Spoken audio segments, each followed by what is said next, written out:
Hey there, folks. Let's get settled down. Got some good stuff for you coming up here.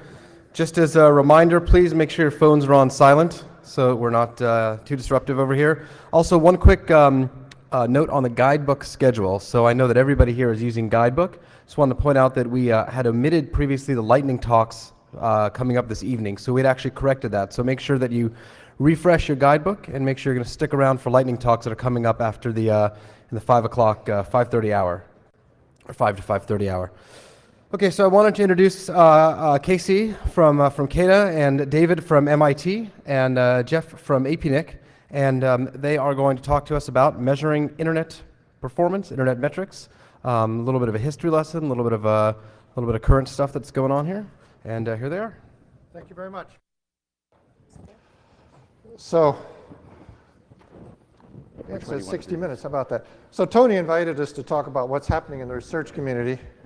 There's a specific project we're going to talk about. Casey's going to talk about a little later, but he asked me if I'd start with some general context. I have to say, by way of amusement, that signing up for this conference is one of the few times I've ever been asked to give my autonomous system number. I know why you all do it. I'm in the research community, so I almost didn't put it down, and then I said, what the hell, because I got a really nice number that I like. Our autonomous system number is 3, and I think I was the guy that asked for it, but I'm not sure, so at least I've been around for a while. Maybe John just gave it to us. Things were a little informal back then, but that's not what I want to talk about. I want to talk about research, and clearly research has to be an antidote to what you do every day. We have a different job, and the obvious question is, why is it relevant to what you do? Why did Tony think we should be here? So I want to talk a little bit about that. Clearly, one thing that the research community can do is think further ahead into the future.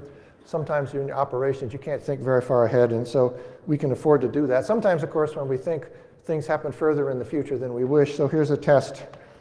Who remembers RFC 1287?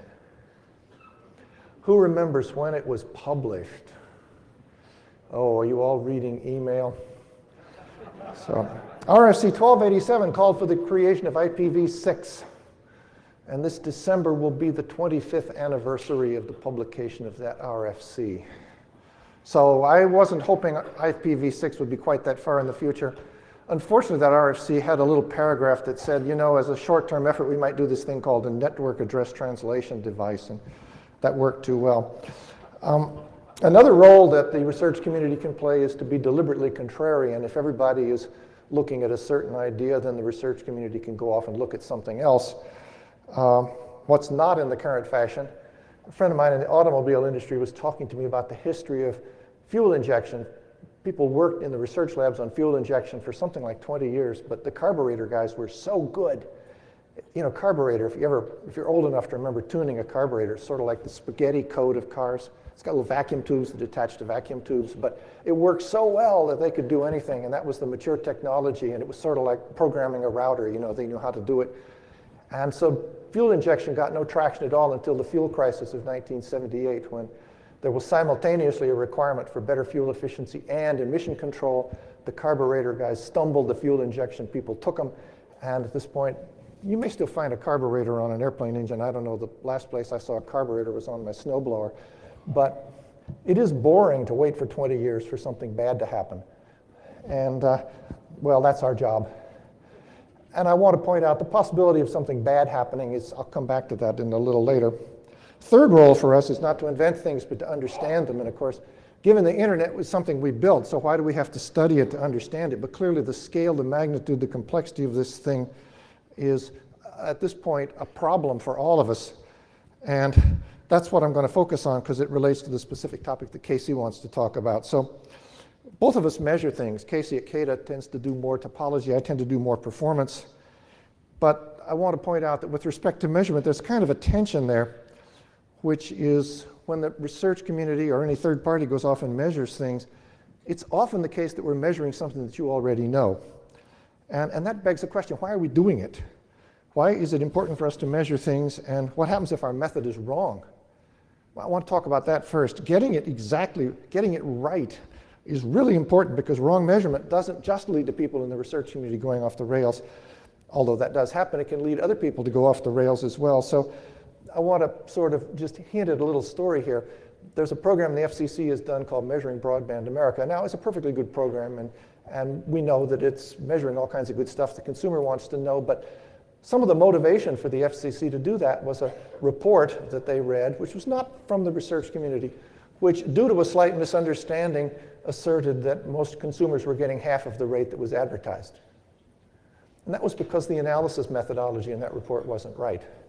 So there's a lot of work that the research community can try to do is to evaluate or calibrate the tools that are being used to measure performance and see if they're measuring the right thing. And this is one of the places where you in the operational community can help us, because if you can help us validate what we're measuring so we're sure we're not off the mark, it's more likely that we'll be doing the right stuff. A while back, my group looked at all the tools that are being used to measure the speed of the internet, access links in particular, and of course they all give you different answers, and some of them are simply nonsense. A couple issues that I'd like to point out around that before I get on to the stuff that Casey's going to talk about. A couple things coming up that are really important. One of them is high-speed access links. If there's a gigabit to the home, how do you measure it?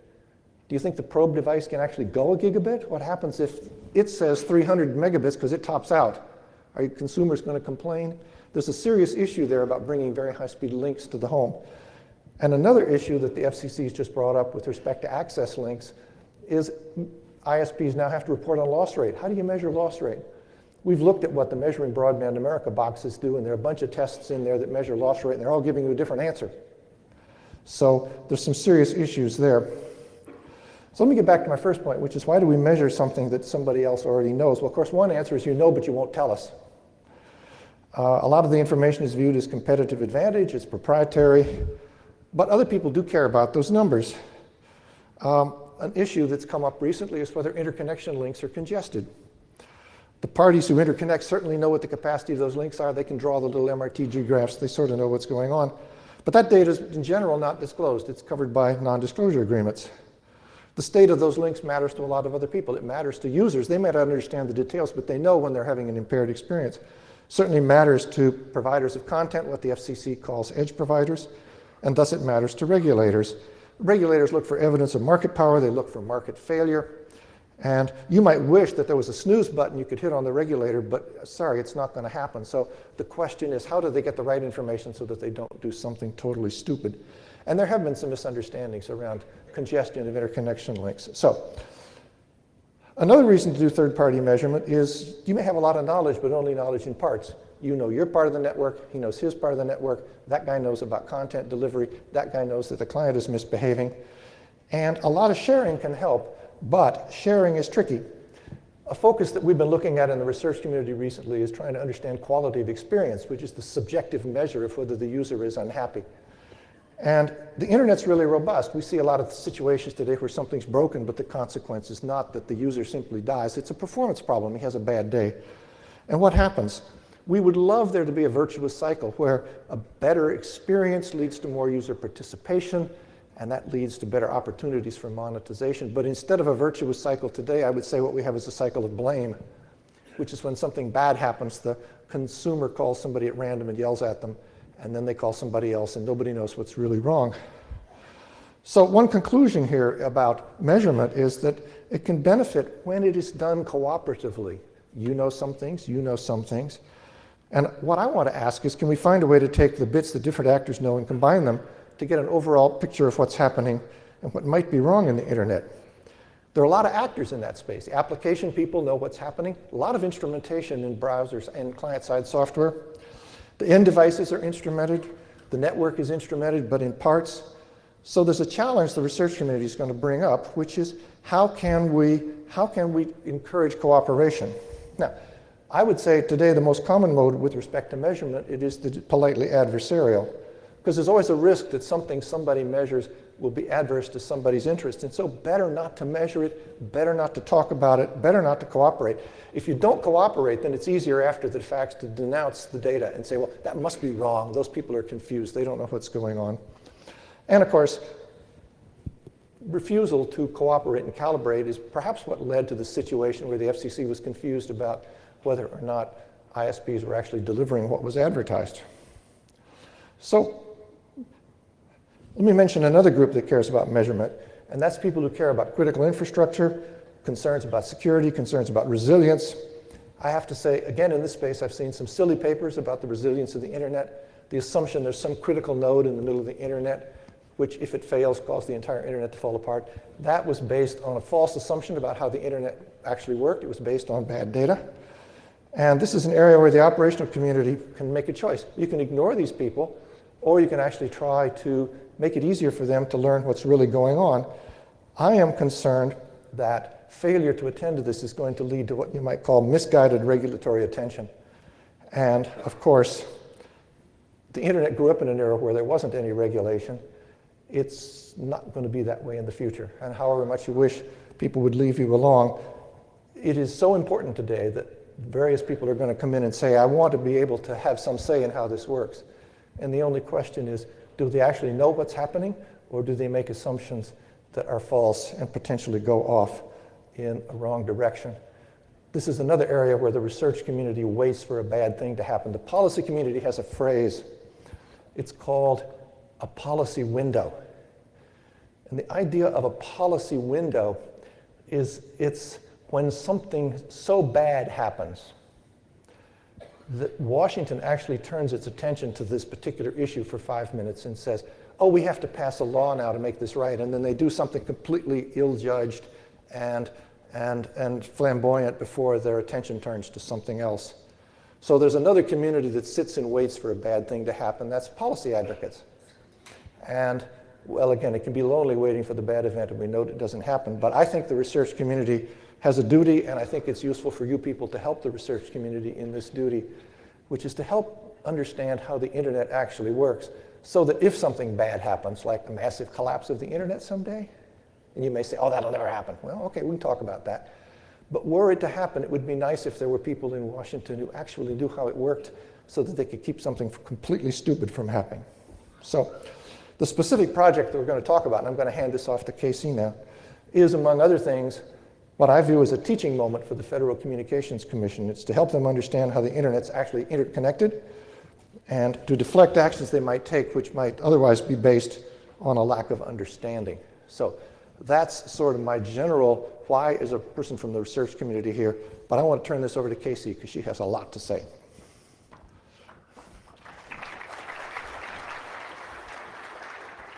Can I just use this mic so I can walk around? Okay, then I can be fidgety. Hi, thanks for inviting us to give a talk. Tony did a lot of work to get us here. I'm going to talk about, first I'm just going to say a little bit about CADA. It's been over a decade since I was at a NANOG. Sorry about that. Does this just go? I'm going to mention what we are. Half of you may not even know. CADA stands for Center for Applied Internet Data Analysis. We're a research group at UC San Diego. Thanks for coming to my town. I promise if you come back, I'll give another talk. Just 20 minutes up the road. We do several different things related to the global internet. One is we do internet research, focused on macroscopic insights into the global internet infrastructure. We also try to help other scientists with their internet research by providing data. We share all the data that we collect. We do some anonymization, some curation, but we really are interested in enabling true scientific study of the internet. We improve internet measurement technology, things like turning topology maps from different levels, from IP interfaces to router level maps and other technology, and we share the technology methods, both software and publishing papers. We collect, curate, and analyze massive data sets, the best data that we can get, and again, share it with researchers. And finally, we try to inform science, technology, and communication and public policy. So lots of stuff we do. You can go to our website and find dozens of papers in each of these categories. We have annual reports. If you want to go get a summary, you can just read the executive summary of that if you only have 2 minutes. I'm not going to go over any of that today. I'm going to talk about one specific example of a project that we have started 3 months ago that's of this last category, informing science, technology, and public policy. Once upon a time, there were 2 companies, about $50 to $70 billion later, depending how you measure, and I'm not doing that measurement talk. There was one company, and last July, AT&T put a press release on their website that said the following: the newly combined company, the largest pay TV provider in the world, will offer millions of people more choices for video entertainment on any screen from anywhere at any time. We're now a fundamentally, CEO quote, we're now a fundamentally different company. with a diversified set of capabilities and businesses that set us apart from the competition. So that is what the competition is worried about. And there was a lot of public comment, public filings to the merger as it happened. It took a year and a half or longer for it to actually be approved. And in the final merger order, never mind the walls of text here, I'll say the words you need to know and think of these slide sets as some reference that you can go look at later. Sorry about the walls of text. You're sort of getting this before it's even hot off the presses. I worked on these slides in the last couple of days. The important point here, a phrase in the merger order, also in the open internet order from 2015, January 2015, is that the FCC finds that broadband internet access providers have the ability to use terms of interconnection to disadvantage edge providers, content providers, and the consumer's ability to respond to unjust or unreasonable broadband provider practices are limited by switching costs. We appreciate commenters' concerns in this area. What that means is the FCC read many public filings by many companies represented in this room, and they came up with some conditions on the merger to address those concerns. Here are the merger conditions. Those are the stock symbols. One of them is still a stock symbol, I guess. AT&T agreed to the following conditions for the next 4 years. I'm only going to talk about one of these conditions. The AT&T has to develop, in conjunction with an independent expert, a method for measuring performance of its internet traffic exchange and report these metrics regularly to the FCC. This was stunning for me to see in a merger order. This is history in the making. The government, the US government at least, has never done anything like this.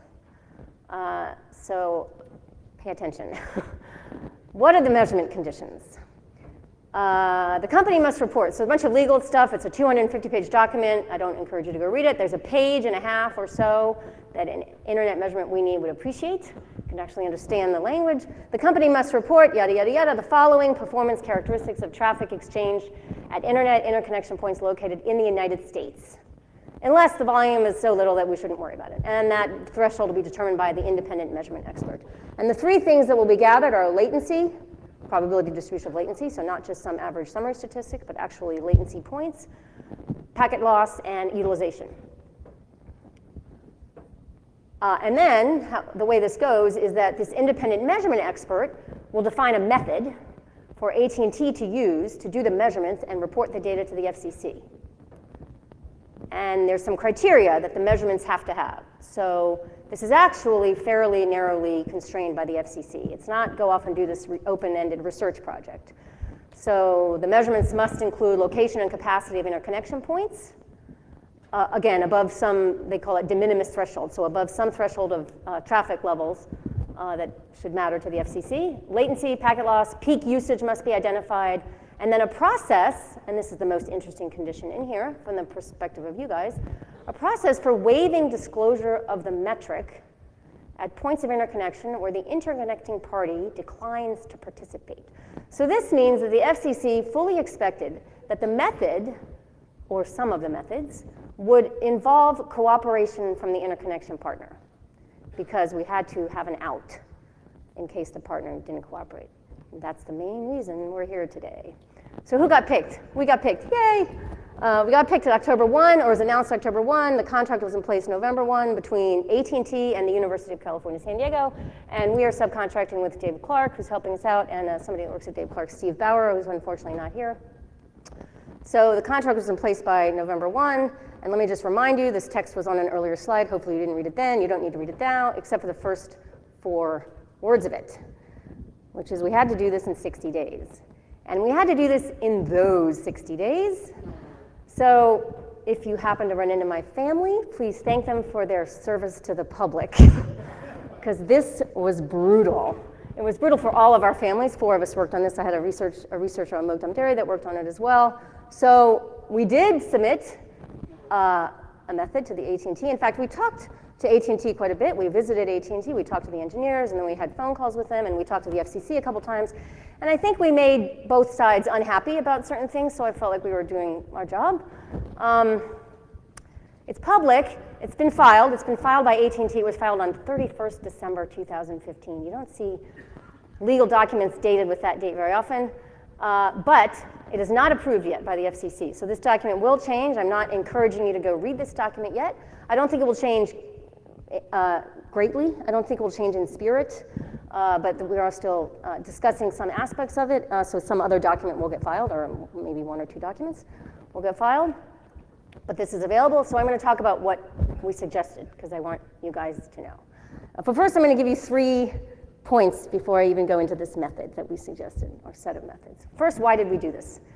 Well, on its face, the goal is fairly noble, although, frankly, it's not how I would have written the measurement conditions, and I made that very clear to the FCC.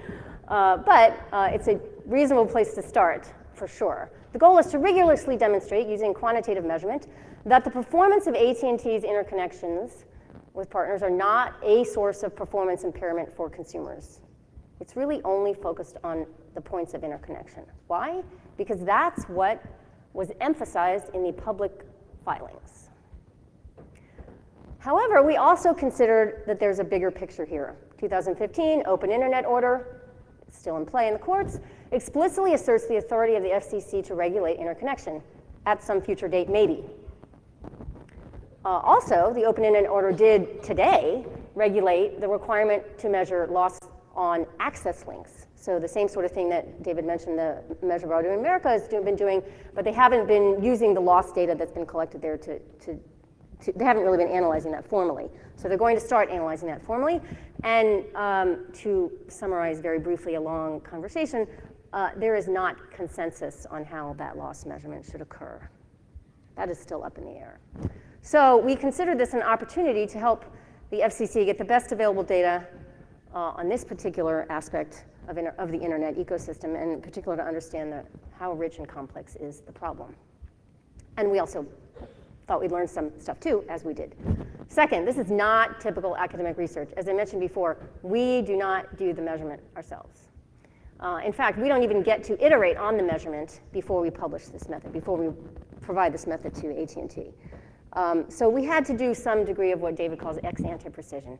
We had to, first of all, include some contingencies in the method in case certain things weren't possible, which we can't know beforehand necessarily. In fact, some of this AT&T doesn't know beforehand, which I'll get to. To mitigate these problems, we did a couple of things. One, we proposed a couple of methods in certain cases to measure the same parameter, like loss, to lend confidence in interpretation. And second, validation. So the role of the independent measurement expert, the IME I'll call them, is not long-term. The measurement conditions and all of the conditions of the merger go on for 4 years from the date of the merger approval. We are not involved for 4 years. We are involved initially. We approve some reports. Once we are comfortable with some reports and we think the method is doing what we thought it would do, then the expectation is that we are not in the picture. And indeed, even if we were in the picture, we are really not in the best position to validate the observations. The party that's in the best position to validate observations of an interconnection is the interconnecting party. So our method requires sharing some partner-specific data with the interconnecting partner. Third, we recognize what a landmine that is. I've known many of you guys for decades, so this is not news to me. I understand there's lots of data. Almost all data is considered sensitive to the firm. We thought very hard over this holiday period about how to limit sharing to data that we believe is essential to the validation of the method. And also that we convinced ourselves was not commercially significant insofar as the partner could get most of this data if they were so inclined to undertake the measurements themselves. However, the primary objective of this exercise motivated our requests, our method, which is that all parties need to believe this process is balanced and fair to them. And we think data sharing is really essential to this outcome. Of course, we don't make the final decision on that. Okay, now let's go to the method. One more thing, yes. The merger order itself had one more paragraph in it that made it clear that even the FCC expected some of this data to be public, some of these metrics to be public in the end. And that AT&T would work with us to make that happen. That, although it would be nice, we're not convinced is essential to the method. We think, however, that there'd be value in that, at least some summary data to be made public. The real value is in sharing specific data with the partner. That's the methodological necessity. Okay, now proposed method. Again, work in progress. not yet approved by the FCC, but I'm letting you know about it because I think this is really important for you guys to know about it, and because we want feedback, which I will mention at the end. First part, identification of the interconnections. Fairly straightforward. Actually, all of this is fairly straightforward. There's no rocket science in here. Location, capacity, and utilization of interconnection points. We require that this data be shared with that interconnection partner, only the stuff that's specific to that partner to support cross-checking. Obviously, the interconnection partner should know this data, so that shouldn't be an issue. We also require that AT&T report to the FCC any traffic differentiation known on that link in either direction, to the extent that AT&T can find out about the other direction, and we have asked that they at least ask the question in our method, or if there's any non-public internet traffic, so we'll call specialized services traffic. If there's any of that on any links, on any interconnection links, AT&T has to mention that and annotate any reports about those links accordingly. And then we have to pick a threshold, and I think this is not that important here, what the threshold is. We try to make it so that it's getting useful data to the FCC, but not imposing an unreasonable burden on AT&T. This really isn't about getting data out of AT&T for the sake of getting data. It's really about informing the FCC. The exact list is covered by NDA, but you will know if you are such a partner, because you will get the data. Performance metrics. Latency, loss, utilization. I'm going to go over these in reverse order, because it's conceptually a little easier to explain it. Utilization, it's what you think.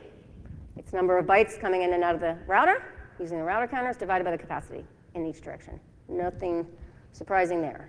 We'll just do a little digression here to explain why we can't just stop there. Why can't we just use link utilization data to infer congestion? Well, turns out that you could have a very heavily loaded link, so I'm told, not an operator, but it's on good authority, I'm told. You could have a very heavily loaded link that shows a plateau like this. This looks like a very congested link, and indeed, I'll show you on the next slide that this probably is a very congested link, but it doesn't have to be. This isn't proof that this is a very congested link, but you could do some very fancy traffic engineering that allows you to run very hot links with no other symptoms of congestion, that is loss in latency. So what you really need, in addition to utilization, is loss in latency. FCC figured this out. Somebody told them, I guess, or they hired a scientist. And so indeed, you need something like loss. So this is a graph where, and Level 3 put this up a couple years ago when indeed they were trying to talk about congestion. That was a year and a half ago, I think, congestion on one of their links. So they put up utilization, and then they showed indeed there was correlated loss events. So now what does it mean to be sufficiently accurate metrics of loss and latency? That is the question. Now, part of the challenge is we're not exactly sure. Okay, so we have to define loss and latency, and this stuff is in the document, and again, it's what you think. I'm not going to spend a lot of time on this. We're not trying to be creative here. We're trying to do the exact opposite. Have it be what you think. Loss packet, one that arrives at one router of the interconnecting link aggregation group. They call them lag. You guys call them lag. Intended for the other router, and it doesn't make it. And then a loss rate is if you're doing a probing of that ratio of packets lost to the sum of the packets lost plus those delivered over that interval. Okay, 2 ways to do loss measurements. You guys know this way better than I do. Router counters, active probing. So router counters, yes, we will require them. AT&T must report to the FCC only. This is not a data sharing requirement. Loss on AT&T's outgoing interfaces of the interconnection. The problem is that, according to all of these public filings, that's not really where the issue tends to be on the interconnection links. It tends to be content coming into AT&T. And AT&T's routers won't show that, won't show losses of that traffic. So really what you need is the partner's router interface counters, which we don't get to make the partner collect. But we are strongly encouraging AT&T to ask the partner to collect, to provide those router counters, if not to AT&T, directly to the FCC. Although if they'll provide them to AT&T, even better, because AT&T could put them on top of its own loss measurements and superimpose them, which I'll show in a second. Router counters have some issues. Again, you guys can rattle off 10 of them, probably better than I, so I'm not going to dwell on it, but they might miss losses. Router counters know about the known losses and not the unknown losses. And of course, not every loss happens at this link. So that's an issue with all of our measurements. We're just focusing on this link. So we also propose 2 other methods, 2 active measurement methods. Now, active measurement also has issues. It's sampling inherently. You're not actually measuring the loss happening on a TCP connection.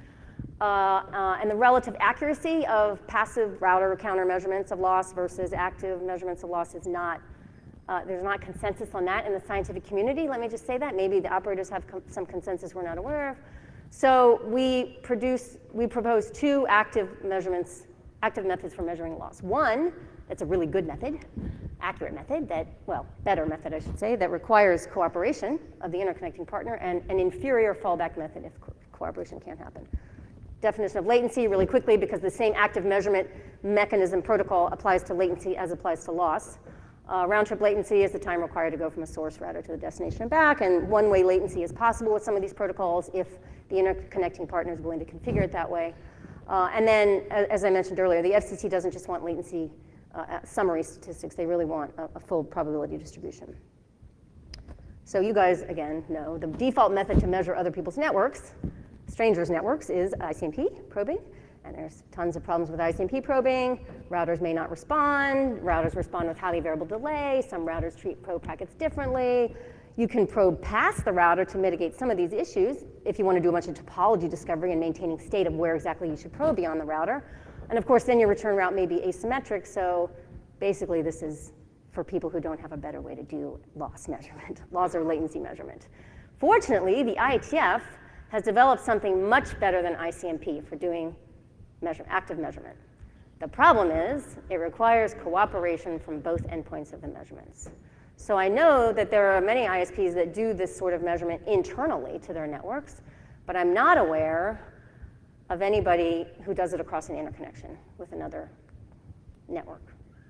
And by the way, the IETF has done a bunch of stuff on loss over the last 16 years, much more than we have studied over the last 60 days.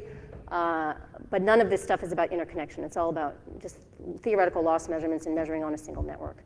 I would argue that the interconnection part does not add any new technical complication. It's really all about the data sharing and cooperative aspect. So, two types of active measurements, the one with the participating and the one with a non-participating partner as the fallback method.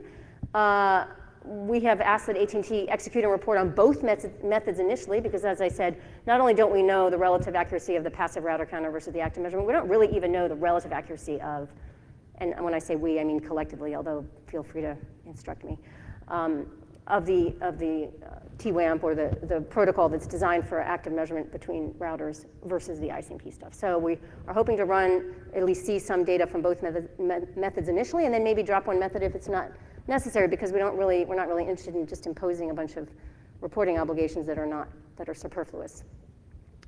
And then we have to we have to specify other things in the method. We have to specify what's a peak period. So we did what I think you guys might consider canonical, 5-minute samples that are above utilization, that are above 80% utilization, and requiring separation of reporting, or at least annotation of what is a peak period when you're reporting on the loss and latency measurements. Frequency of probing was required, so we said mean of 1 probe per second.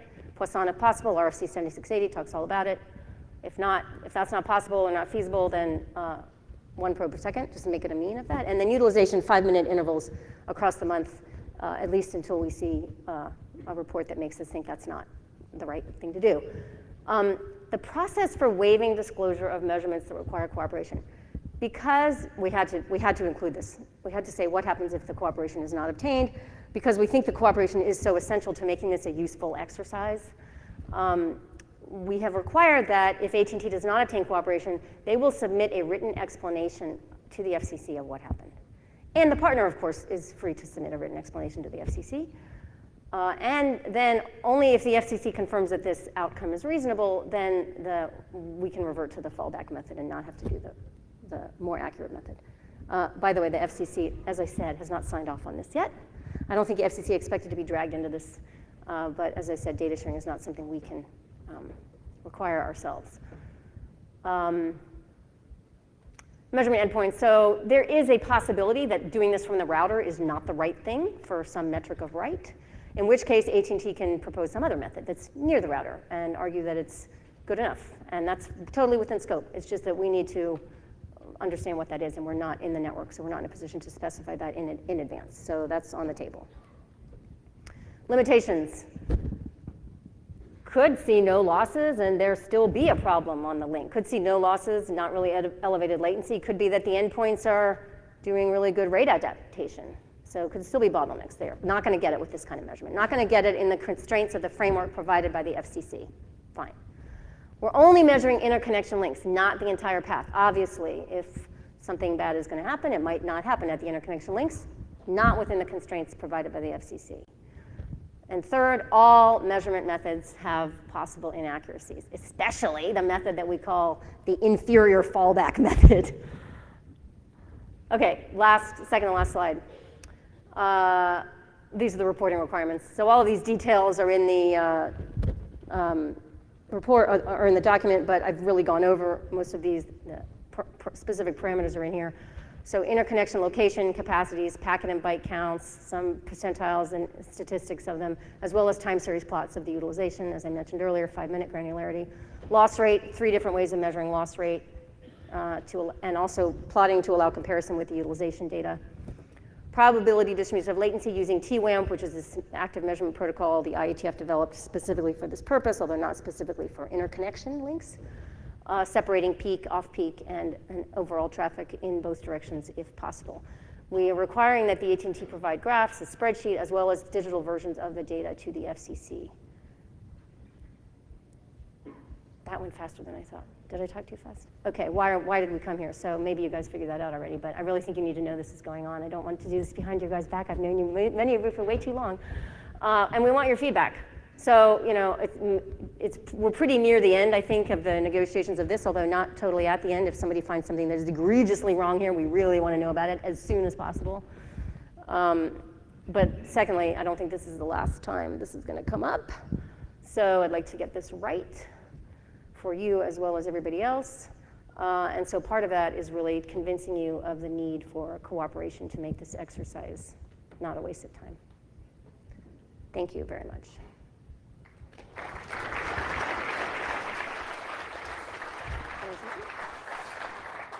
Jeff is going to say a couple words, but I just want to say something about this issue of cooperation. We appreciate that for both sort of business and technical reasons, this cooperation is going to be complicated, and AT&T is going to have to negotiate with a fair number of interconnection partners and a fair number of on-net content partners. And I have a feeling that a lot of people are going to begin by saying, as I said earlier in my talk, maybe we should just ignore this. And the FCC sort of off the record said something really interesting, and I just want to make sure that nobody misunderstands this.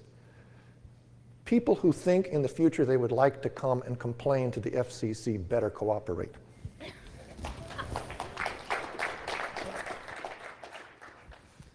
Thanks, Dave, and thanks, Casey. My name's Jeff Houston. I come from the other side of the world, and certainly come from a side of the world where the regulatory intervention inside the internet is certainly less cooperative and has certainly more brutal overtones, but tends to take a different role around mandatory data retention and similar measures, and is less involved in interconnection.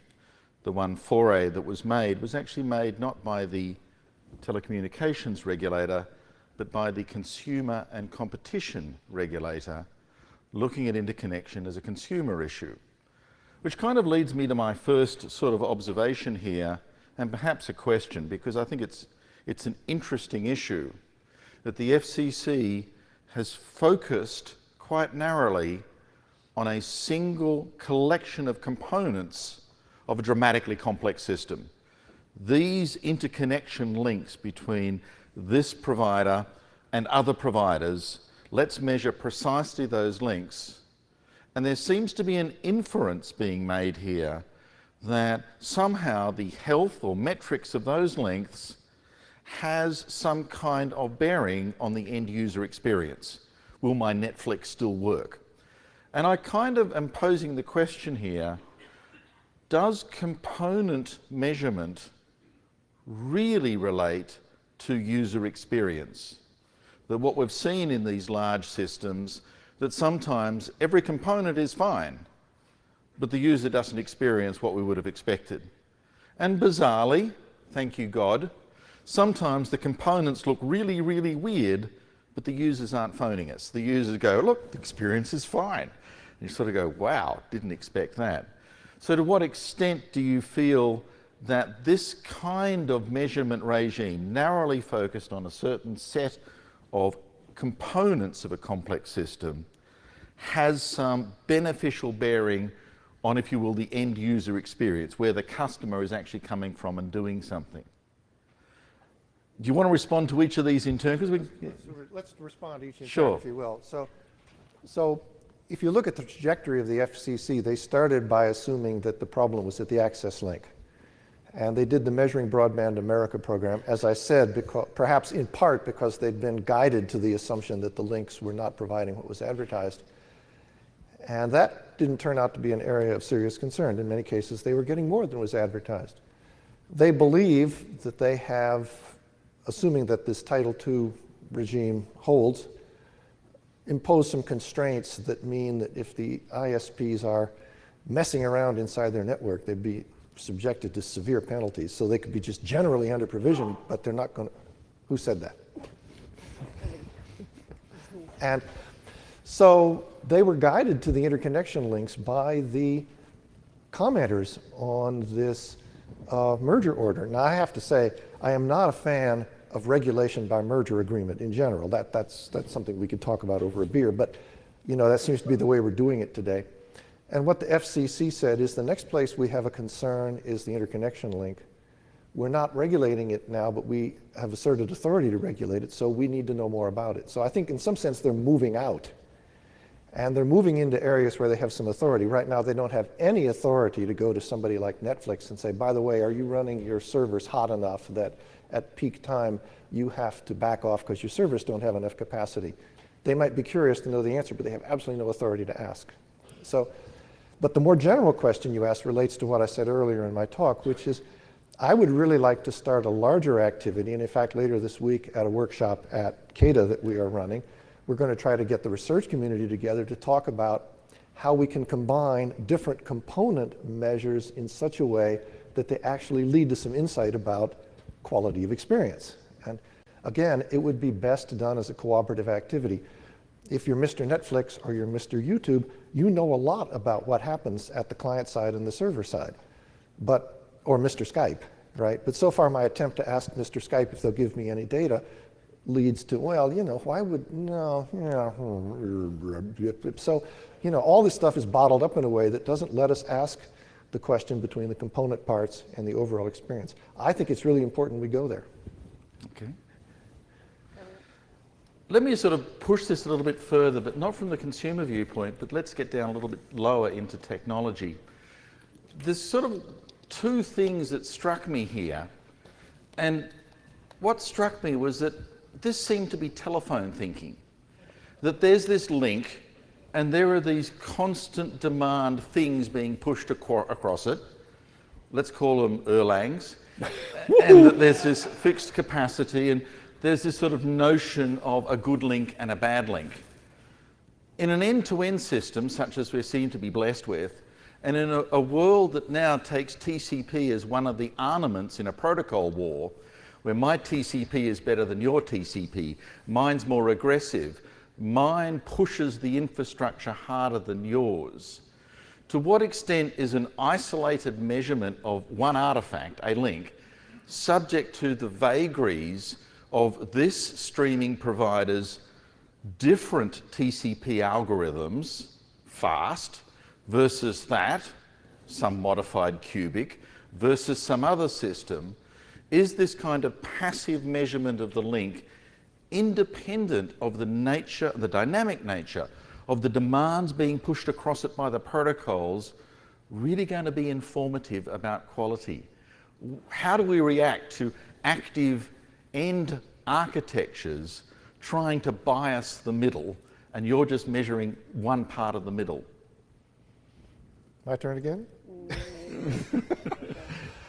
I mean, it's a very good question, which is the standard thing you begin by saying when you compliment the questioner. I think we learned this from the presidential debates, except when they don't say that. But the point is that actually, I think some of the concerns we have about aggressive TCPs have somewhat shifted, because if you're Mr. Netflix and there's this link you have, or maybe 10 or 15 points of connection into a Mr. AT&T, there's nothing on that but you.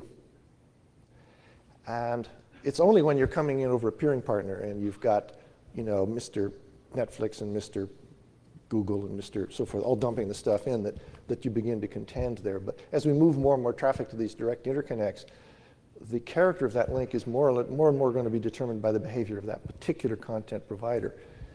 The thing that we can't bring into this study, because it's not data available at the interconnection link, is whether they're doing rate adaptation or something so that, in fact, the link looks nice and loaded and so forth, but in fact, the quality of the picture is going down. Now, we could go to Netflix and say, well, you know, you make some public data about the average rates you send at over a 24-hour period into different serving areas, but of course, that could be because they're downcoding because of congestion, because people switched their device, their kids are watching, you know, SpongeBob, whatever the hell his name is, and you don't have to code that very well. And so you don't know why it is. They could tell us, but that's not where the FCC said us. So it is, at best, I agree, it is a partial observation. But it's not like Erlang's, because in some sense, the telephone calls went from one place. The thing that's different here is the phone call originated one place and ended up here. We do know that the content providers have tremendous control over where they originate the content. And so I don't know how to think about Erlang's in a circumstance where I can move the source of the call in the middle of the call around. It's just it is a different ecosystem, and it's a much more complicated one. So. But I would also say that, and I think am I on? I think I remember the FCC mentioning something about how after the 2015 Open Internet Order was published, there was a remarkable, which had transparency requirements on the access providers, there was a remarkable drop, and a threat to do similar to the interconnections, there was a remarkable drop in complaints to the FCC. That is to say, sometimes transparency is enough to change behavior, or at least somehow the problem disappears. So let's talk just in my final comment before we open up to the microphones about what you're being transparent about through this FCC exercise. And by you, I mean the FCC. Thank you. What is being transparent or being exposed to transparency? And some questions about the beneficial motivation of all of the players. Certainly part of the antecedents of the Open Internet Order was that not everyone saw the internet through the same set of eyeballs. And not everyone was sort of looking in the same interests, and there were direct points of competition and conflict going on. If I was inside that space of interconnection and my heart was slightly blacker than many, what if I played with the routing system in order to impact other things? And you're not exposing in this measurement, as far as I can see, any hint about the underlying issues of how the traffic is being passed through routing. So I can certainly play that game if I was malign and do so without direct exposure through these reports. Am I okay with this, or do you think your measurement system covers it? Or is this an aspect that perhaps requires a little bit more thought? There's a hypothesis in here, and the hypothesis is rebuttable. But the hypothesis is that if the link is not congested, then if there's an impairment, the impairment is arising because the actor on the incoming side of the link is using some sort of diff-serve tools to pick out some victims for, or routing, okay. And if you look at the totality, let's again look at Mr. Netflix and Mr. AT&T. If you look at the totality of all the links coming in, or lags coming in a service area, you look at all the lags coming in across the entire system, there is a benign state in which, well, none of them are congested. So, you know, maybe, and you might say, well, some of them congested, some of them aren't. So in that intermediate state, you could begin to say what kind of game playing is going on if you find them all uncongested, including some of your transit links that they use as that you could perhaps identify as backup. You might say, well, I don't think the bad games are going on. Can people play in this space? Certainly, but I think, especially in this space of direct interconnection, where it's Mr. Netflix hooked to Mr. AT&T, it's not Mr. Netflix bringing the traffic into Mr. AT&T over level 3 or Tata or something like that. The opportunities for game playing are actually somewhat minimized. You know. With direct interconnection. Say again? With direct interconnection. With direct interconnection, right. So, but yes, there are all kinds of issues here. And of course, you could always take the probe packets and give them preferred treatment. And would I ever do that? Never, ever, ever. You've exhausted my set of questions here, and hopefully these have stimulated your thoughts and would also prompt you to come to the microphone and ask questions too around this. So in the time we've got left, if there are any, I think it's time to entertain them. Thank you. Are we moderating or is somebody else moderating? Well, You want to, whoever wants to, you want to moderate? You can moderate. You're up already. go ahead. You know the rules. Read the sign. Everybody seems to be queuing Oh my up. goodness. 1, 2. We'll do it that way, sir. 1. Hi, Chris Spears, Ornet. The research and education community has a long history of doing collaborative measurement and sharing that measurement through things like the Perf Sonar Toolkit. They have OAMP, which is a one-way active measurement protocol. There's been interest over the past few years in developing TWAMP plugin basically for this to do the same sort of thing. I see the problem with people implementing this is that you would be revealing a lot of how your business relationships and handshakes are and who gets access to that data, that sort of dashboard of the health of the network and the interconnects. But those things are out there, and if people are interested, there are certainly places to go for that type of measurement tool. What was a comment? What was the question? That was, yeah, but in Perf Sonar, for example. Thank Yeah, you. so let me get this guy, number 2. Hi, Patrick Gilmore from Markley Group. How's it going, Dave? First of all, just to Casey, you're not ridiculously wrong in my opinion, so congratulations to that. What? Say it again? I said, to Casey, you're not ridiculously wrong. You were worried that I'm not something was ridiculously wrong. ridiculously Okay. wrong, and you wanted to know immediately. Both of us. But I think you're doing pretty well. Great. There's always adjustments that you could argue over, but I think you're doing pretty well.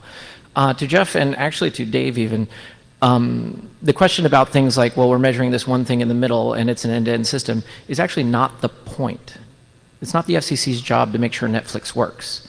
It's the FCC's job to make sure that there's quote-unquote fairness, that there's consumer choice, that the game is not rigged. And frankly, this is where the game has been rigged for decades. So this is a good place to start, between making sure that the last mile doesn't have QoS available and that the interconnection points are relatively open to everyone to use. I think this is a very good start. And for a government agency that is trying, but let's face it, it's a government agency that's huge and has trouble moving, then I think they're doing a good job here. I think this is actually really impressive on their part. So talking about the end-to-end system is not the point. Do you want to respond to that? It is a well-respected tenet in public policy, certainly in this area, that choice is synonymous with competition, is synonymous with efficient production of goods. It relies on independence of competition, true competition, and of course is distorted if the players somehow collude or act in any way to distort that market. Now, the issue I think before many of us is the behaviour of the telephone system made us all incredibly cynical consumers. And very few of us view this industry with naive optimism that true choice equals true competition equals efficient supply of goods. And so certainly I would say they have a lot of ground recovery extending over a century to recover the abuses of the last 100 years before they regain my confidence. Your mileage may differ. From that point of view then, simply thinking that choice is enough is sometimes not enough. And I've certainly heard of the cable industry saying, well, you can get Comcast in Philadelphia and AT&T in Chicago, that's choice. Isn't. The true choice, I think, goes a lot deeper than where they are. And that's a difficult challenge for them, I admit. But certainly it highlights my issue that somehow components and the end result are different things, and they should be as worried about the end result, the consumer experience, as they are about the components of interconnection between two large providers. That's my view. I guess we'll have to disagree because I'm not at all certain that the FCC should be deciding whether Netflix or Hulu works better, But if you, aside from that, of course, there is another player that may enter stage left at some point, which is the FTC, right, which has the duty to protect the consumer. But that's only from fraud, not bad performance. So Warren Kamari, it seems like you could have made your measurement system much simpler by simply declaring a link full when the 95th percentile hits sort of 90%.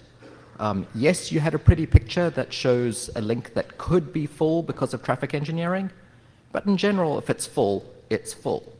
If it's not congested, you're not dropping packets, so you could just sort of use that as a good summary. Well, we need to know whether it's dropping packets. If it's not full, He just it's means not dropping utilization. packets. He just means Well, utilization. We'll find out. several people have said to us, do not use utilization By as itself. an adequate measure of congestion because we are very good at traffic management and we can run the link pretty full. We believe that part of what we should do here is evaluate that statement and see whether it's true. Yeah, I was one of them, told him not to do that, Warren. You shouldn't do that. It's Patrick's fault. Oh, it's Patrick's fault. Yes, he didn't bother to introduce himself, but that's yes, right. Martin? Where are we now? Maybe that's- Over here and then here. That's right. You. Okay, Martin Levy, Cloudflare. If you go back to page 31 of the presentation, you actually show the old level 3 graphs that show utilization hitting 100% and yet packet loss continuing. There is a talk at NANOG, somebody remind me here a long time ago about micro measurements and microbursts, which clearly show that, in fact, your graph can look wonderfully nice at a 5-minute interval and yet be horribly or atrocious quality as far as actual jitter and the like over the line. So it isn't as simple as looking at a graph and going, oh, that's flat. It's actually much more complicated than that. That's page 31. If you go to page 39, if you would.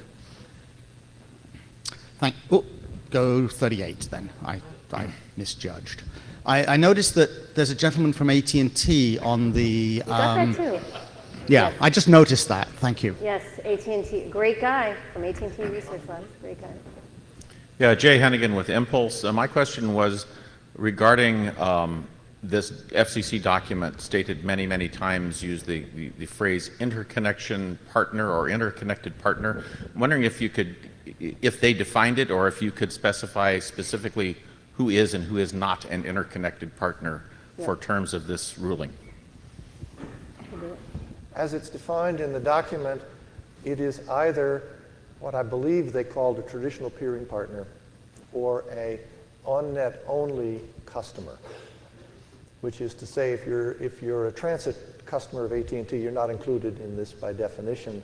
What they meant by on-net only was getting at the large content providers who attach to AT&T for the purpose of delivering content into AT&T. So it,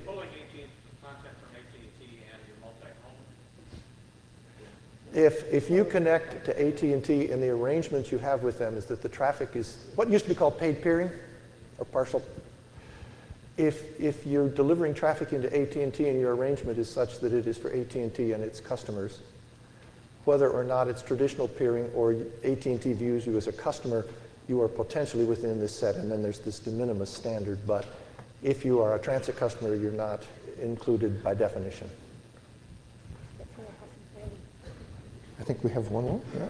Is there somebody over here? Oh, sorry, one and then two. Randy. Okay, Alexander Savlin, OpenNet. Question maybe mostly to Jeff. The quality of experience, a lot of people saying such worlds all around the world. So are there any attempts to measure it? To have that number, we say, yeah, experience is okay, experience is not okay. I'm sorry, because the echo is having trouble. Are there any attempts to measure QoE? Are there any attempts to measure QoE around the world? Yeah, and any measurable thing, numbers, scale, and something like this. Because I know such kind of measurements which was done by hated telephonists, which is called mean opinion score. Oh yeah. But okay, for internet.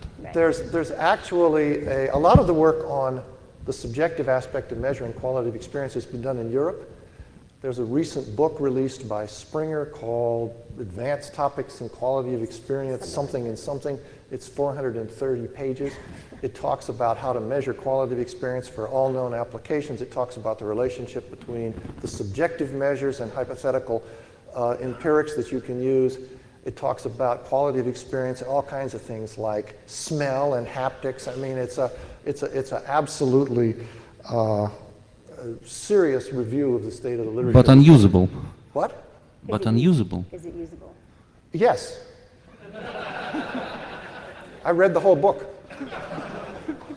But your workshop, you might want to mention your workshop. You had a workshop. We had a workshop jointly sponsored by the National Science Foundation and the Federal Communications Commission. We had a workshop this November at Princeton on trying to understand quality of experience. And we're not really trying to focus on this subjective work. We're trying to understand how it relates to parameters under different actors' control, like networks, especially in the mobile space and so forth. It's a very rich space, but there's a lot of work being done in the area. Now, is some of it a little off target, like how much latency works with respect to smell? Yeah, probably so, but let me... And NBA is trying to do more, move into interconnection. So NBA is trying to do QoE-ish. Who is? NBA. Measuring Broadband America, yeah, right. But it's a long way to quality of experience. Way. Sir. Randy Bush, Jay, excuse that my question has a lead in, but this audience will be unaware. You, of course, are aware of Kenjiro and Kensuke's work for the last 7 years, where the 7 largest Japanese ISPs exchange fully open disclosure measurement data, SNMP measurement, which is the point of my question, which I'll get to eventually, of both their transit links, their peering links, and their customer access links. And some really good work in that area. But it's still SNMP, and it would be nice if you'd come visit and start talking about maybe we should be doing something a little sexier. Sure. You know? You know, And it would be Gene, nice to have comparative between the two. Yeah, that'd be great. Anything else? We have 11 seconds. You want a 10-second comment? You know, as the telephone industry did mature, some of these measurements became more and more public, but actually became subject to filing as well. That as we understood the technology better, it became integrated into standard business practices and actual standard public practices. I think it's true to say one thing amongst all of this. This is the public communications network, not a collection of private toys. That what we are dealing with is, in fact, a system that services this nation and all other nations as a single public facility. And ultimately, those tensions between private investment and public outcome become tensions that get resolved through public information and transparency.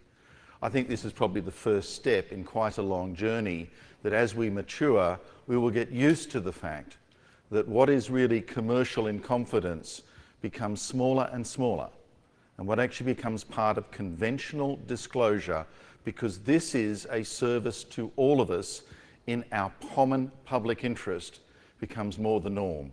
So I'd certainly applaud what the FCC is doing in looking at a particular set of links. This is great.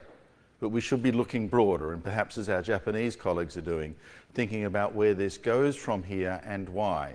Because if you want a public internet to work for all of us, that tension between public and private has to be resolved in the interests of you and I as consumers, as member of the public. And for that reason alone, this is an important and significant step, and I for one applaud it, and I hope you do too. Thank you very much.